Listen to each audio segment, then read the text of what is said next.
Welcome in, everybody, to the Flagship podcast. I am Chip Brown of Horns 24/7, joined as always by our fearless leader, the managing editor at Horns 24/7, Taylor Estes. Taylor, how are you doing?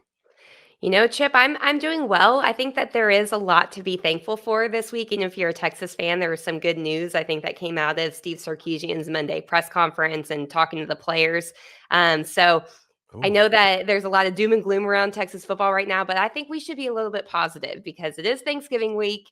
There's one more game. Sure, Texas may not win it. We don't know, but there is, a lot of things to be thankful for, I think, for the future. I'm gonna be a positive this podcast and not be Debbie Downer. So I'm great. How are you? hey, great. I'm great. It is Thanksgiving week. Happy Thanksgiving to you. Yes. Happy Thanksgiving to all of our listeners. And as you pointed out, we are coming off, obviously, the Longhorns' loss at West Virginia, and yet another you can't make this stuff up situation where now both of Texas's quarterbacks are day to day.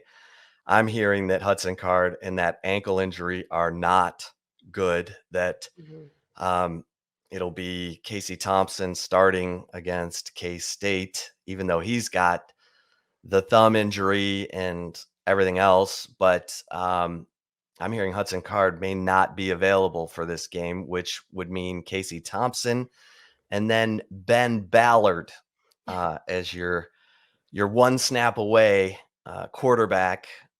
And we've talked about Ben Ballard as that's a subtle little storyline that's been simmering back there for about a month when he passed Charles Wright on the depth chart. The Ben Ballard, the walk on from Hyde Park High School in Austin, but that's the quarterback situation right now, Taylor. It sounds like Casey Thompson, and if something happens to Casey Thompson, Ben Ballard. And it's interesting because K-State is in a similar situation, although not entirely. I mean, Skylar Thompson, the starter, was hurt in the game against Baylor. He went out. And now Chris Kleiman is in the situation of having to start either Will Howard or Jaron Davis. And both of those guys have played 4 games, and the hope was to redshirt both of them. Yeah. So Talk now, about unfortunate. yeah, so now it looks like Chris Kleiman will probably have to start Will Howard, burn his red shirt for this year against the Longhorns. Will Howard's got some experience. He played a lot last year when Skylar Thompson was hurt. So the Longhorns and Wildcats, of course, will kick it off at 11 a.m. on Friday, the day after Thanksgiving, on Fox. And K-State has won. Well, they won 4 in a row until that loss to Baylor. So they've won 4 of 5. And Deuce Vaughn, who is a familiar name around these parts, local product running back at K-State, the 5'5", pocket rocket, who just does it all, averaging 5.9 yards per carry for K-State, over 100 yards rushing per game, 14 rushing touchdowns this season coming in. So Texas will have its hands full trying to end its uh, 6-game losing streak. Yeah, for sure. It's kind of I think I mentioned this after the game, the West Virginia game. This I feel like is setting itself up to be similar to the end of the 2015 season, when Texas was already not going to make it to a bowl game. Then they face a Baylor team that was kind of hot at the time. They beat them to get their 5th win on the year. I mean, I wouldn't necessarily be surprised if that ends up happening with Texas and K-State, which I don't know if that's more infuriating for Texas fans or not, Chip, but obviously the quarterback situation is going to be one to watch. What I hate about this, if you go back and I saw obviously I saw it in the game, but then watching the post like highlights of Hudson Card's injury, I mean, that kind of came on a dirty play. Yeah. You know what I mean? And it's like, I think, and listen, I am not the type that likes when people question officials or officiating, I think it's kind of bush league to do that. But the fact that, Hudson Card got rid of the ball and somehow still had the defender on him for probably like 5 seconds and took him down, 5 to 10 yards after he had already released the ball right in front of the referee. I mean, that's kind of bogus. I mean, I think the Big 12 needs to answer for that. But I mean, I guess the good thing for Texas is, I guess it doesn't matter necessarily if they do have to go to a Ben Ballard situation at quarterback if Casey Thompson is not able to go with his thumb injury too, since the season is pretty much over right now. But you hate to see those type of injuries, especially on what seems to be what should have been flagged, in my opinion. And Hudson Card getting hit late and brought to the ground there that ended that injury. But at the end of the day, it doesn't really matter for Texas, but it's unfortunate. I think probably more so for Kansas State at this point that they're in this situation going into the final game of the season, having to burn one of the red shirts of the quarterbacks they were hoping to, both of the quarterbacks they were trying to redshirt, and with Skylar Thompson, I think he's been having a really good year for Kansas State, and the fact that he may not be able to go is definitely unfortunate. But yeah, Deuce Vaughn, I mean, that kid's electric. Former, Texas DB coach Chris Vaughn is his son. People remember that name from Charlie Strong's staff. But yeah, I mean, he's somebody that can really wreak havoc, I think, on a defense. So Texas defense is going to need to, put together a pretty solid performance against K-State this week. Yeah, the thing about Deuce Vaughn is he's 5'5". You can't see him Right. behind those offensive linemen. And I asked Brendan Schooler about it today, and he said our linebackers are going to have to literally yell where he is all the time Mhm. to us so that we have an idea if he's going left or if he's going right, because that is part of the difficulty of defending Deuce Vaughn. I mean, Mhm. normally you'd think a 5'5" running back has no place in major college football, but this kid's got a heart the size of a lion, and he's got unbelievable, balance, vision, quickness, short area quickness, and is one of their heart and soul leaders. So he's amazing to watch. That Mhm. part of it will be fun for just college football fans, but he's a handful because he can catch the football as well. They use him all over the place in their offense, and so he'll be a real test. Steve Sarkeesian called him, Darren Sproles 2.0. Darren Sproles, Texas fans remember all too well, and of course went on to a long career in the NFL as a return guy, as a third down back, change of pace guy. So K-State, they don't beat themselves. Shocker. We're Yeah. still talking about that storyline. And Um, Bill Snyder's been retired for how many years now? right. I mean, it's like it's Bill Snyder's crazy. long gone, but Mhm. they're one of the least penalized and one of um, the teams that uh, they're not negative in turnover margin. They just grind you down. I mean, go back to K-State's game against Texas Tech, and then we'll get back to the big Bijan Robinson news. But um, Texas Tech is beating K-State 24-10 in Lubbock at halftime, and K-State comes out and outscores Tech 15-0 in the second half, wins that game 25-24. After the game, Chris Kleiman says, "We didn't really change anything. We just executed better." And 2 days later, Texas Tech fired Matt Wells. Mhm. So, K-State's that kind of team, and we know that Texas has struggled against teams that don't beat themselves. I mean, look at the defense has not been able to force turnovers here lately, Taylor, and the defense was forcing turnovers earlier in the year, and now they've gone 2 of their last 3 games without forcing a turnover, and it's they need those extra opportunities, obviously, for an offense that has struggled mightily against Iowa State, again against West Virginia, um, for various reasons. I mean, we talked about it after the game. The Yeah. dropped passes came back. We hadn't seen that since TCU and Baylor, but the dropped passes came back against West Virginia, and then, when the offense finally did get going in the second half with Hudson Card getting into a bit of a rhythm, the defense starts giving up 3rd and long, 3rd and 18, 3rd and 15. But it's interesting, Taylor. These press conferences now with Steve Sarkeesian, the last 2 weeks have really started to look more toward 2022. I Right. mean, there's barely been any questions about K State or the game coming up. It's been more about, what do you do looking forward? And Steve Sarkeesian, um, well, first we'll say that Bijan Robinson said today that he plans to be back and playing football. He's not going to sit out.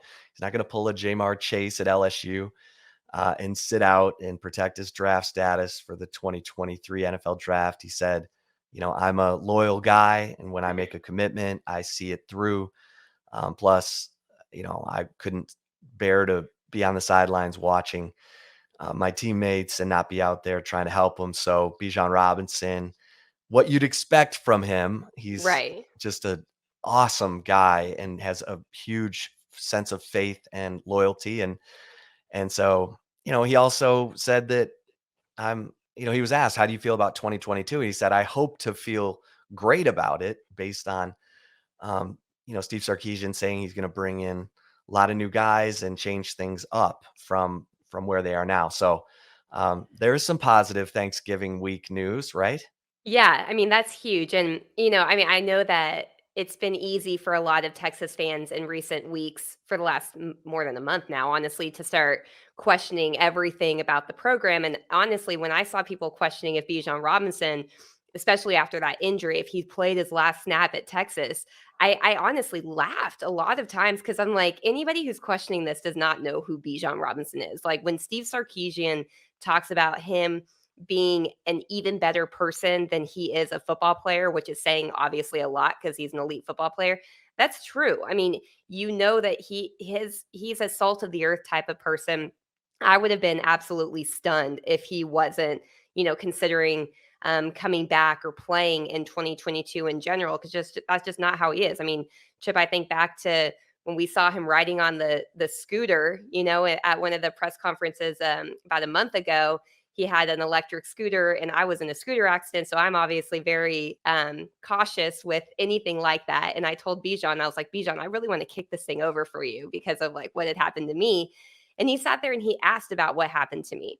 And it's like he didn't have to do that. I mean, he could have just been like, oh, this 30-year-old woman's telling me what I should do, like a mom or something like that, but he genuinely was asking if everything was okay with me from the accident and stuff. And it's like that right there just shows the type of character that he is, the type of person that he is. And for Texas to have him on their roster, I mean, I would be shocked if he's here after 2022. Let's be honest. I think he can, go make a lot of money in the NFL after this next season. But he's just such a special person too. And Texas having that, it's huge in a lot of different ways because he can be, really a type of guy that's not just good, like a leader on the field. He's a very good leader off the field. But one thing, Chip, with you mentioning him saying, he's hoping to be excited for 2022 based off of some changes that Steve Sarkeesian, and staff plan to make in the offseason, that's very telling. I mean, this is the best player on this team, if not one of the best players, probably in the Big 12 or in college football. And he's willing to sit there and say that. I mean, that's very telling for what the situation that Texas has on his hands right now, what Steve Sarkeesian has on his hands. And, there's no denying that he needs help next year, too. I mean, he needs an offensive line that's going to make him look better and not him make the offensive line look better than they are, and he deserves that. He's the type of player that deserves that. And, obviously positive news that he's coming back, but I thought that was very telling to hear him, essentially be very honest and open and saying he's hopeful that there's going to be some, changes or what you may have, coming up. And if that's not, you know, indicative of what the Texas football program is right now, I don't really know what is. Yeah, I mean, it's you've got Bijan Robinson, one of the best football players in college football. As you mentioned, when he got hurt, he was um, at or near the top of forced missed tackles, according to Pro Football Focus. And every NFL scout has him on their radar because of his versatility, his vision, his everything, Yeah. balance, power. and then you've got Xavier Worthy, who's um, one of the top receivers in all of college football in terms of touchdown receptions as a true freshman. And then today, Steve Sarkeesian was asked about the quarterback position going forward, and he basically said that, yeah, we need to open it up, and that he'll probably be in the transfer portal, looking to bring in a quarterback, and so that is also interesting because I don't know what we know about the quarterbacks who are on campus. I mean, Mhm. we don't know. I mean, Hudson Card, God bless him, as you mentioned, he gets his ankle ripped up on a dirty play. It was a dirty play. Yeah. It should have been flagged, and the Big 12 should have come out and said something about it. And now it looks like he's not going to be able to play against K State. You've got Casey Thompson, the thumb injury that has come and gone and affects him some weeks, some not. I don't know. And then now you've got um, the door number three, I guess, of Mhm. who's out there. Is it Quinn Ewers? Is it someone else? What's the plan? How does this all work? And um, there's no question that Steve Sarkeesian needs to bring in as much competition at every position as possible, and then manage it from there. And so that was a big um, revelation today, because obviously you have to have the quarterback position right, especially Steve Sarkeesian. I mean, he's hired because he's this great offensive mind. We saw everything that he did at Alabama, and now he's got to have the right players to be able to execute that. The only thing that scares me about people comparing what he did at Alabama to what he did at Texas is Nick Saban has been recruiting the best offensive linemen for years. I Right. mean, years. He stockpiles them. They wait their turn, Because and they know even they're if they gonna only get drafted right, because they once they know they're take the going to get field. drafted. Yeah. If they play one season, they're going to get Mhm. drafted. Mhm. So they wait their turn. They play their one season or two sometimes, and then they get drafted and they go start in the NFL. Texas is so far from that and has been so far from that. And the fact that Steve Sarkeesian talked about they only took two offensive linemen in the 2021 class, the previous regime. He said that was such a surprise because they don't have the stockpile of offensive linemen to execute the pro style NFL offense without running the quarterback. We talked about that some. Steve Mhm. Sarkeesian does not want to run the quarterback. He tells his quarterbacks not to run. I mean, every once in a while they'll run a quarterback sneak or draw or whatever, but it's not a regular thing in the game plan. How long does that take? How much gold do you have to mine in the portal right now with the we talked about this last week, the 33 new players that Steve Sarkeesian says can be brought in this offseason? What How many do you have to hit on to be able to Yeah. execute the kind of offense that Steve Sarkeesian wants to execute and be able to run the ball? Because we saw as more film got out there, it got tougher for Bijan Robinson to run the ball. Obviously, the offense bogged down. I mean, they were one of the top offenses in all of college football through the first half of the season. The second half of the season, it's fallen off dramatically. So, these are questions Steve Sarkeesian gets paid the big bucks to know, Right. but it's going to be fascinating because It how many high school recruits do you bring in versus how many portal guys, and who do you believe in who's on the current roster coming back next year? Yeah, I mean, as you mentioned, this is why he gets paid a lot of money, but this is also, Chip, why he anybody who thinks that Texas needs a put him on the hot seat or anything like that is ludicrous because, I mean, you can say it's excuses, you can say whatever it is. The fact of the matter is the best Texas recruiting classes in the last 5 or under we'll just say under Tom Herman, the best ones, there was definitely a lot of good skill players, but they did not sign any of their top tier offensive linemen. And they missed out on a lot of defensive linemen too. And you win games in the trenches. And the fact that Texas has struggled so mightily at the offensive line recruiting for, geez, I mean, I don't want to be, too down on this, but probably close to a decade. I mean, seriously, when Texas, the only two offensive linemen that Texas has had drafted since 2008 were both like 3-star diamonds in the rough that nobody wanted.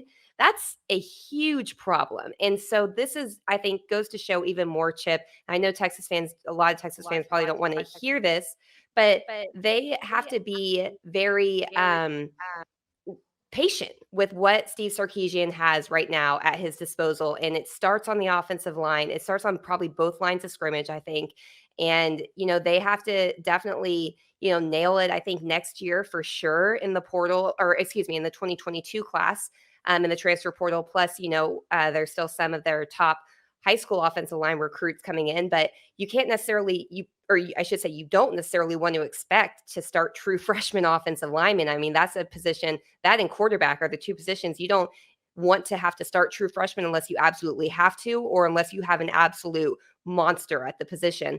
And especially with offensive linemen, more times than not, they need, time in a college weight program. They need to get used to the college game. They're facing way better competition from the opposing defenses than they face at high school. Even if they go to one of the top high schools in the country, they still will, or, are playing 6A, say in Texas. They're still needing that transition year. That to me, if people really want to give, I mean, obviously Crystal Conte gave Steve Sarkeesian a 6-year contract, right?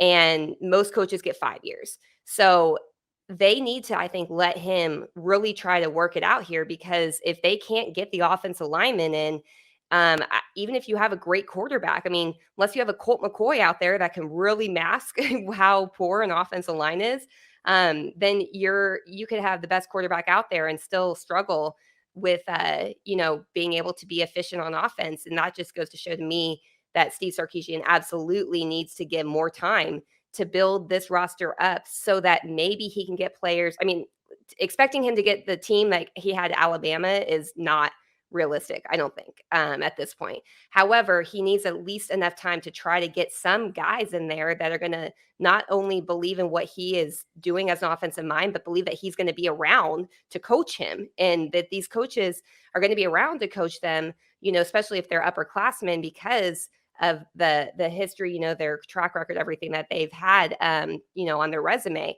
And so that just, to me, Chip, further validates the fact that Texas absolutely needs to be patient with the head coach right now. And if, the reason, as you said, the reason he was pretty much hired, you go back to the offenses he had, Alabama. He was hired as a quarterback guru and one of the best offensive minds in college football. And I still believe that is the case. But you've got to give him time to build up this offense so that he's able to efficiently, call an offense that's going to be elite week in and week out, and not have to be a constant question of if it's going to step up or if players are going to do their jobs. Yeah, I mean, it's not what Texas fans want to hear, but that's the bottom line. I mean, Mm. they have to kill it in recruiting, and that's going to be the biggest barometer to watch now. I mean, whether it's, and that's why you get over to Horns 24/7 and follow everything that Mike Roach and Nick Harris are writing, because that's where this is going to be made or broken. I mean, Mac Brown needed 8 years to win a conference championship, and he won a national championship in that 8th year as well.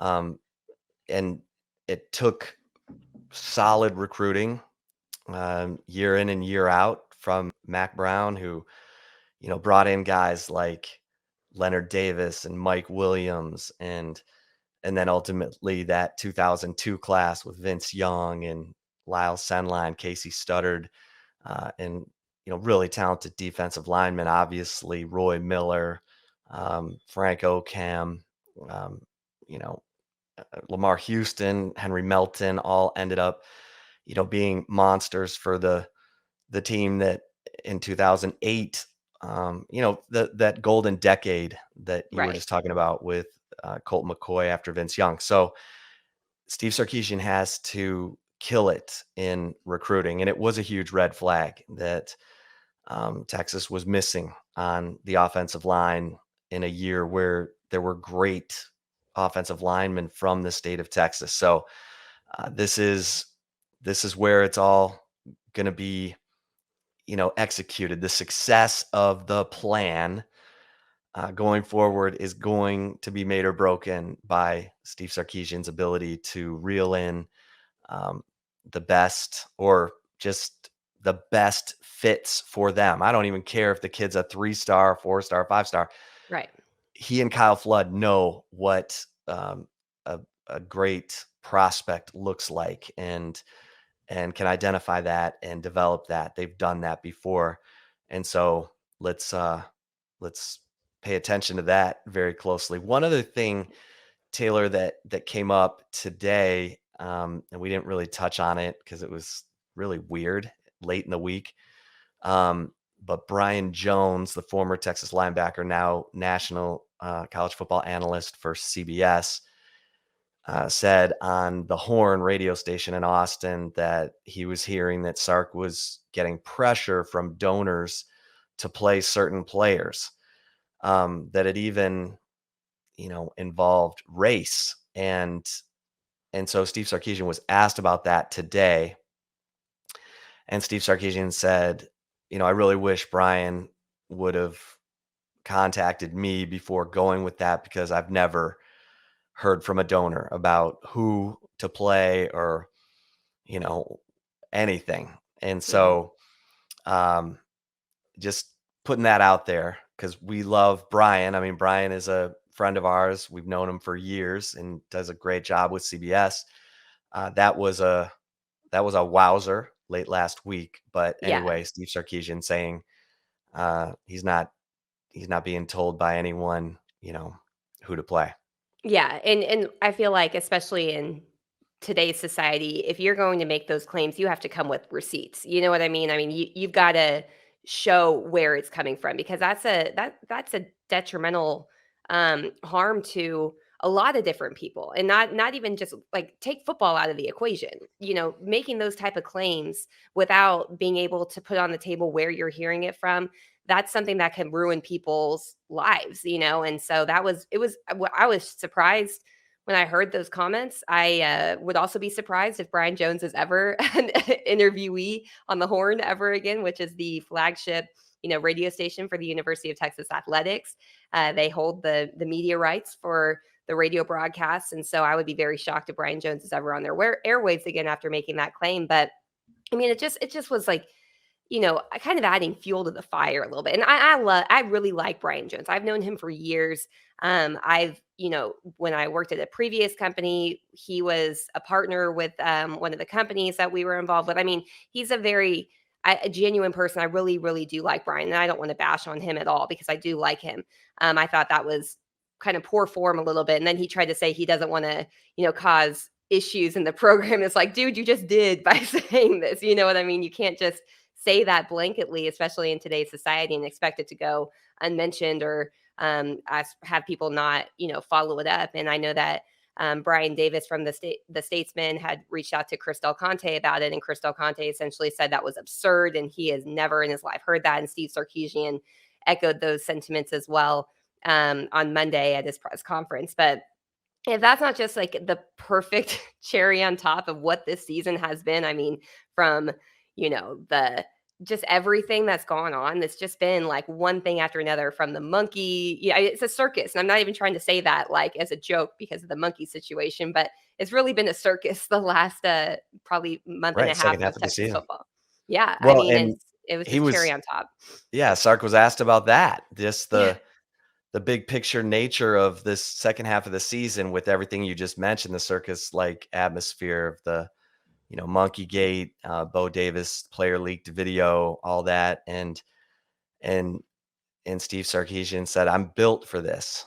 Mhm. And he said, "I'm really good at compartmentalizing things, and I'm built for this." So I think Texas fans are absolutely hoping that is the case. And It again, there needs were to be more the case, it honestly. needs to be the case, Yeah. absolutely, because this place, like I've said, if you don't know who you are and how you go about things every day, and never waver from your process, and if you don't know who you're surrounding yourself with, if you're if there's any guesswork involved, this place will expose you because the Mhm. glare is that hot. So it's not it's it's not an easy place. I've always said I wouldn't hire a coach here unless they've built two programs successfully, because it just that your process and who you are, you have to be absolutely sure of those things. You cannot come here and learn on the fly or have to adjust, because again, this place will the glare is just too hot. Everything gets magnified, good or bad, Right. and when it's bad, it can really magnify. Yeah, and Steve Sarkeesian, I mean, he say what you will about his overall coaching record. I feel like anybody that uses that argument to justify if he is qualified for this job or not, it's like such a lazy argument because look at what he did at Washington, and that was before his personal issues. So not only did he build that program back up, that had what 0 wins in the year Right. prior to 0 and him taking 12. over. Yeah, and he set it up perfectly for Chris Peterson to come in and take over the program. I mean, he really did. That's why Washington truly is where it is. I mean, Chris Peterson's a great coach, obviously, and he's done fantastic things there. But Steve Sarkeesian got that rebuild started, before he went to USC. And that was before his personal issues surfaced. And I think that because of what he's gone through, and he's talked about this openly, because of what he's gone through in his personal life, the fact alone that he is a head coach right now and he's gone through the ringer and public humiliation and public firing in a terrible situation that happened at USC, but he still managed to go through his rehab and I believe Alcoholics Anonymous, everything that he has done to get to this place. It shows that he definitely has some type of determination in him. And I'm not really sure if he is the type of guy that's ever going to be shell shocked or anything like that, for instance, at a place like Texas, because of what he has gone through in his personal life, but also in rebuilding a program that was so much worse off than what he inherited at Texas. So, but again, it's going to take time, Chip. It's all if you want to really see if Steve Sarkeesian can be an elite head coach, you've got to give him the time to do it at Texas. That has not been the case for the University of Texas. We'll see what happens. Chris Del Conte, this is his first head football coach hire. He didn't hire Tom Herman. He came in and, he was already in place. So we'll see. I think we'll learn a lot about Chris Del Conte too, how patient he wants to be with the head coaches that he does hire. Because a lot of the changes he's made, he was getting rid of coaches that he did not, bring to campus, not just for football. Yeah. Well, Steve Sarkeesian did talk about, before we get to love it or leave it, needing a better pass rush. And Texas actually had 9 tackles for loss against West Virginia, but just couldn't get pressure on the quarterback when they needed it most on 3rd and 18, 3rd and 15. But Jacoby Jones, the senior, who's been out since the OU game he had to have a screw put into his foot because of a break there, is back on the field. He says he's going to play Friday, and he says he's going to play his heart out. Says, the coaches are going to want to take me off the field, and I'm not going to come out of the game because I want to play so bad. So there's another positive, Taylor, from Thanksgiving this week on the Flagship. Thanksgiving week. Jacoby Jones can't wait to get on the field Friday against K-State and play his heart out. And he's a interesting guy. He came, from the JUCO ranks, was kind of discarded, but then came in with Juwan Mitchell. They played together in JUCO, and Jacoby Jones, he said, listen, where I'm from in Shreveport, Louisiana, not a lot of kids get out of the neighborhood, let alone, go to college.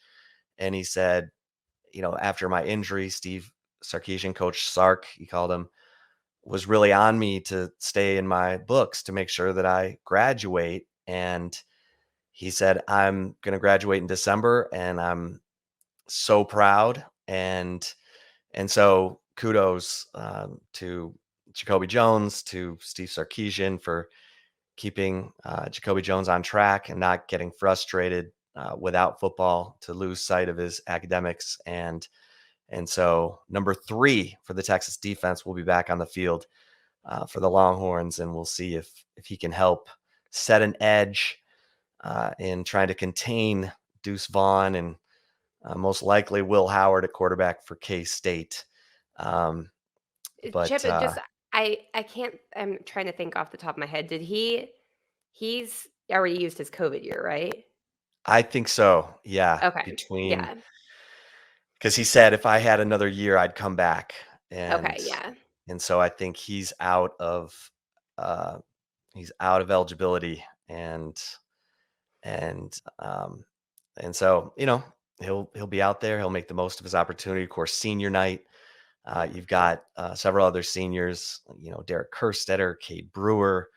And it'll be interesting to see who walks, Taylor, because there are some seniors who do have a COVID red shirt available. So we'll keep an eye on that. And of course, we'll have that for you on our podcast next week.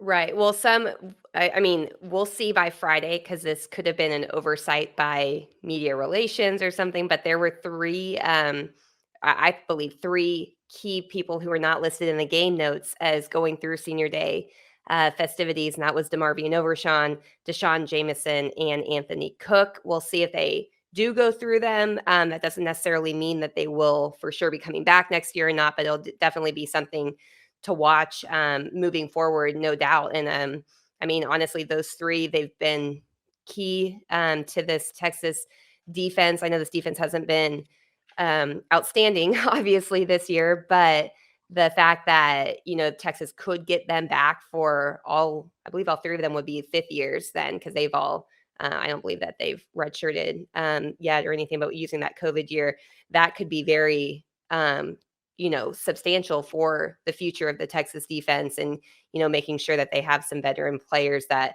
are not just playmakers on the field, but also leaders in the locker room on defense. For sure, no doubt. I mean, DeMarvion Overshawn, I've heard, um, is leaning toward coming back because he hasn't had a full year of off-season strength and conditioning. Needs to get bigger, stronger, and needs more experience at the linebacker position. So we'll see. Yeah. But that's a good note. All right, you ready for some love it or leave it?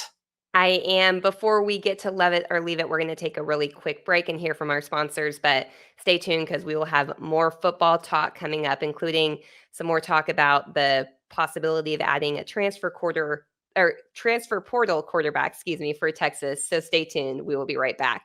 And if you're watching us on the Horns 24/7 YouTube channel, we will continue on here to love it or leave it. And be sure that you are subscribing to the Horns 24/7 YouTube channel. As we've said time and again, we will be adding a lot more video features to that moving forward. There's a lot of exciting things coming towards Horns 24/7 and 24/7 Sports in the video aspect. I can't give much details away, but we'll just use that as a teaser. So you'll want to be subscribed to that. Go to youtube.com/Horns 24/7, hit subscribe, click the bell for notifications so you'll get an email or a notification on your phone anytime a new video is released on there. And as always, be sure to listen on your favorite streaming service, whether it's iTunes, Spotify, Google Podcasts, whatever it may be, to the Flagship podcast and our Horns 24/7 family of podcasts with Longhorn Blitz and the state of recruiting. If you're on iTunes, feel free to go and leave us all a 5-star rating and a review. And, all of our shows will be very appreciative of that. So with that said, Chip, you ready for some love it or leave it? Let's go. Alrighty, my first one for you is love it or leave it, with Steve Sarkeesian saying he will likely bring in a transfer quarterback. You expect Texas to lose either Casey Thompson or Hudson Card to the transfer portal. My initial reaction to this would be to love it, but this is where I think Steve Sarkeesian, um, you got to recruit the players who you want back from your team to return next year. And Steve Sarkeesian did talk about today having a quarterback with a year of experience in the offense. Obviously, Hudson Card and Casey Thompson both now have a year of experience in this offense, and he should be able to convince them both Mhm. to come back and say, look, we're going to fortify the offensive line. We're going to work like crazy this offseason so that you all have total comfort level in the quarterback, in the offense, in this system. And no matter who we bring in, you have a leg up on that guy because you have a year of experience and we need you. We need you Yeah. both. And you like each other and you get along and we need your leadership. This to me is where we start to see Steve Sarkeesian, the recruiter. Um, and and so I'm gonna leave this for now. Because to me it would be really, really bad Yeah. if one or both of these guys left because the work has just started, really. I mean, if that's what we're talking about here, if we're talking about building and developing, okay, then you've got 1 year in the system. Mac Jones was in it 3 years at Alabama, and look how he, prospered at the end. Stick it out, learn it. You'll be an NFL quarterback you're going to have an NFL type offense under your belt, let's put it that way. Yeah. The NFL has to decide if you're an NFL quarterback, but you'll have experience in an NFL type offense. And so I'm gonna leave this for now and see if Steve Sarkeesian can keep both of these guys on campus to battle with whoever he brings in. Yeah, and, How about you? yeah, I mean, I think it would be an easy thing to love just because it's so easy right now for players to get into the transfer portal and leave and then, be able to be eligible immediately without having to sit, if they haven't already transferred prior to that, so it's hard almost not to love it, but, at this point, I don't necessarily think there's a reason to love it, so I think I'm gonna leave it just because we haven't really seen how Steve Sarkeesian can, engage with these guys, but we did see him be able to keep Casey Thompson ready to go after he named Hudson Card the starter prior to the season, after their battle in fall camp, and he stuck true to his word. He said all along that they were gonna need both of these quarterbacks and they needed both of the quarterbacks, obviously. And so, I know the old saying is if you have two quarterbacks, you actually don't have a quarterback. However, I think that it there's risk either way, Chip. If they go into the transfer portal, there's risk that they could lose either Hudson Card or Casey Thompson or both. I mean, God forbid, for the future of Texas, that position. You don't want that to happen, obviously. However, there's also risk for Hudson Card and Casey Thompson to go into the transfer portal as well. I mean, look at what happened to former Baylor quarterback Charlie Brewer.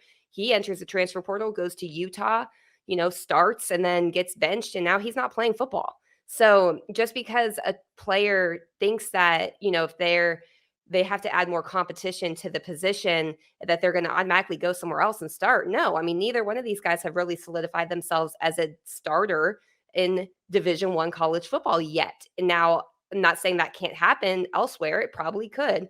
However, it's a risky thing to say probably when you already have a leg up on whoever would come in from the transfer portal, knowing the system, having the relationships with Steve Sarkeesian and with AJ Milwee and Kyle Flood, and then knowing the team already, knowing the personnel there. Obviously, they need more offensive linemen. And I think, honestly, if Texas does not get more offensive linemen, I would almost see that being more of a way that the quarterbacks may want to go into the portal and go somewhere that might have some protection and pass protection in front of them.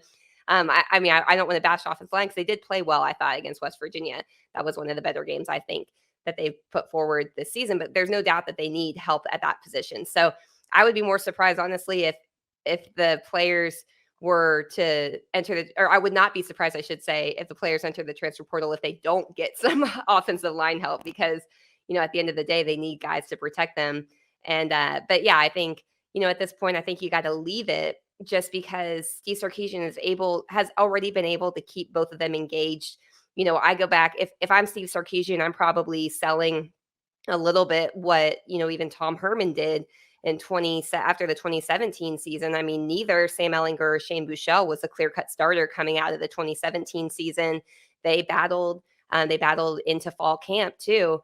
And then, obviously Sam Ellinger took that job and went with it. But still, I think that just because there isn't a clear cut starter right now doesn't mean that somebody can't develop into that. And that's happened at Texas. It happened with Sam Ellinger, developing into the clear cut starter. And so, when there's a risk that you may not start somewhere else, you can't come back. If you transfer somewhere else, you can't come back and say, "Oh, sorry, I made a mistake." No, it's there's risks all over. But I think at this point, um, knowing, as you mentioned, knowing the offense, having the leg up on whoever they would bring in from the portal, I think you got to stick it out. And if you're Hudson Card or Casey Thompson, so I'm going to leave it based off of what I would think you should do, and plus the fact that Steve Sarkeesian has been able to keep both those guys engaged throughout this year, even though Casey wasn't named the starter, then became the starter, and then Hudson Card still had to play. I mean, they both had been engaged at least. So I think I'm gonna agree with you. I'm gonna leave that one too. Right now, this may change. Right. Let me put that out Right. there. Right. Yeah. All right. Love it or leave it. Number 2 this All right. Thanksgiving week. Number 2 is with the season finale on Friday against Kansas State. This Texas football team has moved on from the 2021 season. Love it or leave it. You know, this has been the weirdest season I've probably ever covered, and that's saying a lot Yeah. because I've covered this team since 1992. I covered the roster imposter back in '95 when we had a 30-year-old impersonating himself as someone else on this football team, and I mean, and then we find out that he's got a sister named Bonita Money and friends from like Central Casting. You couldn't believe it. This has I don't been even the know what you're weird. talking about right now. Yeah. If I'm Yeah. honest. 1995 roster imposter, Ron I was McKelvey. still But, pretty young. um, this has been the weirdest because of just how nothing carries over from week to week. One week the offense is on fire, the defense can't stop anything. The next week, the defense is playing well and the offense can't do anything. And so there was effort. There was effort in Morgantown. I mean, some guys had bad games and really hurt their team with some bad plays at inopportune times, but there was effort right down to the end. So I'm going to leave this. Um, I think the players are going to go out there and give it all they've got. And listen, if I'm Steve Sarkeesian, I'm saying to this locker room, listen, do it for your seniors, of course, but also show us that you Yeah. want to be part of the solution going forward. Mhm. You younger guys, show us who among you are ready to be part of the solution going forward. And Yeah. I would think we'll get a strong effort. Now, saying that, Casey Thompson's got the thumb injury. Hudson Card's probably not going to be able to go. And if something happens to Casey Thompson and you're talking about Ben Ballard, God bless him, the walk-on coming in as the quarterback for Texas, that could either be the greatest story we've ever seen or an unfortunate nightmare against a really solid K-State team. Not great, just solid. They don't beat Mhm. themselves.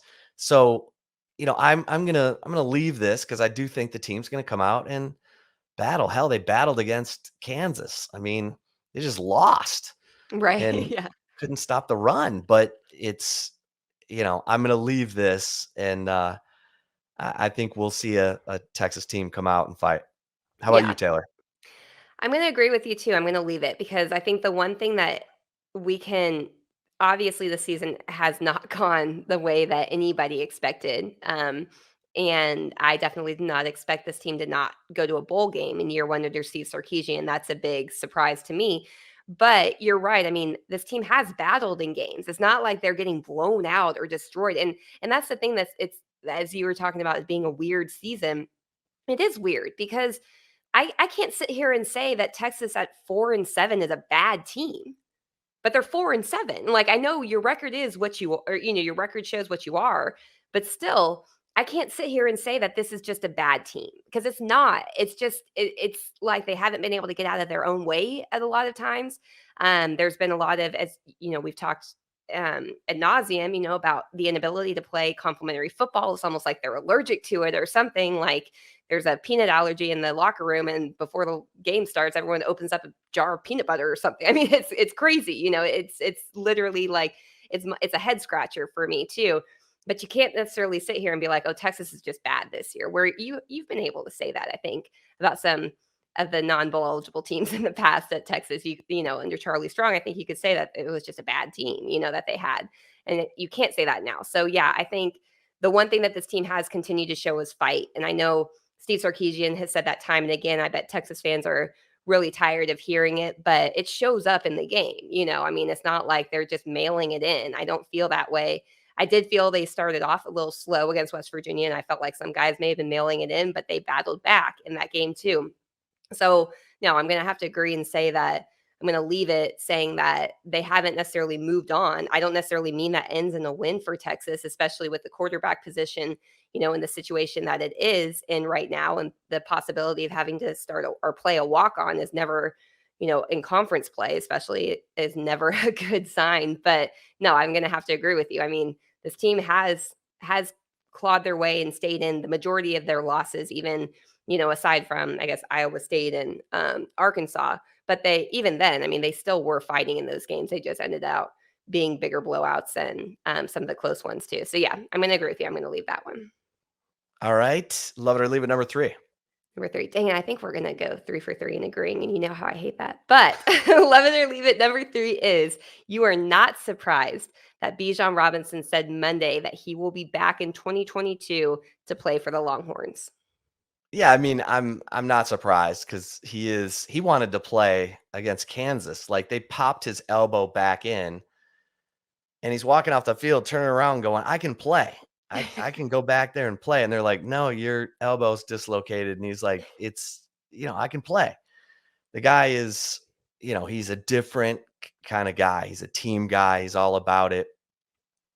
He was on the sideline. I mean, trying to calm down Darian Dunn, who took a swing at a West Virginia player, got an unsportsmanlike conduct penalty, was all kinds of mad. And there's Bijan Robinson over there talking to him saying, dude, you got to calm down and be there for your team.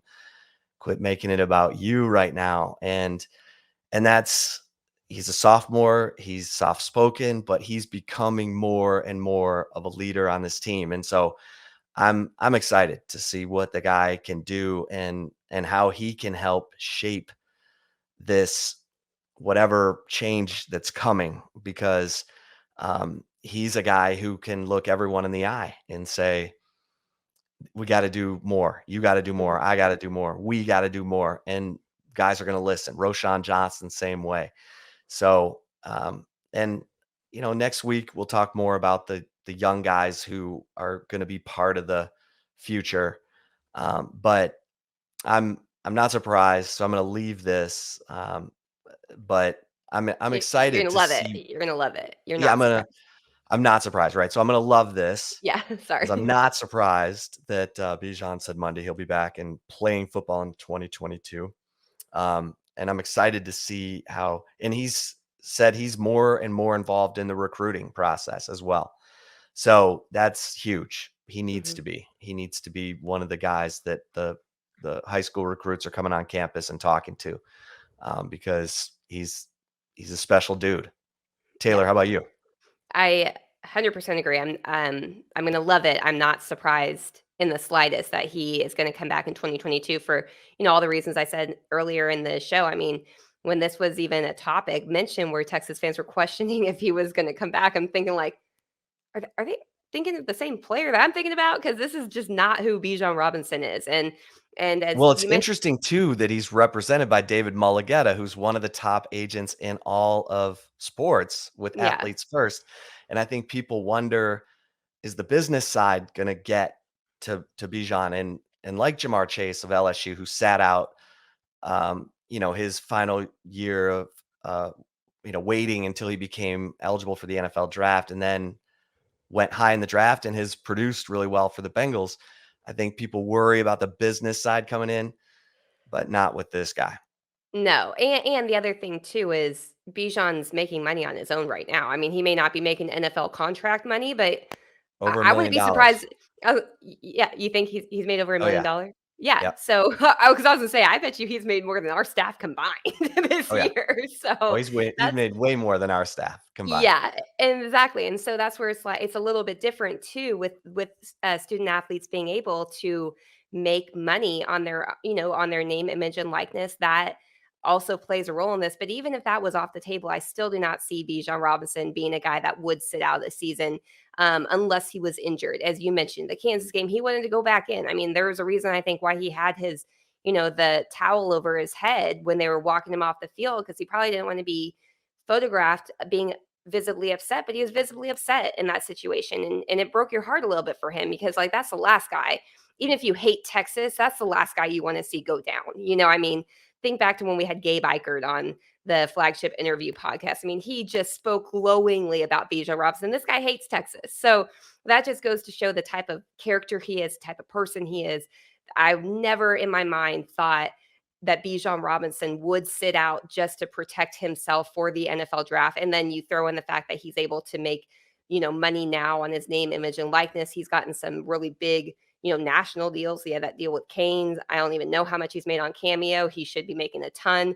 I even contemplated getting my nephew a Cameo shout out for his birthday, his 16th birthday from Bijan Robinson, but I didn't know if that was like crossing the line at all or anything because my nephew does like him a lot too. But and I thought that would be a nice 16th birthday present, for him. But still, it's just I think all things considered with him, um, absolutely not surprised that he's going to come back. And Texas obviously needs him. And you're right, Chip, when you bring up the fact, his leadership. He's a soft spoken guy right now as an underclassman, but he's the guy that can hold guys accountable because you never are going to question if Bijan Robinson is doing everything that he possibly can to make sure that he's putting the team in this position to be successful.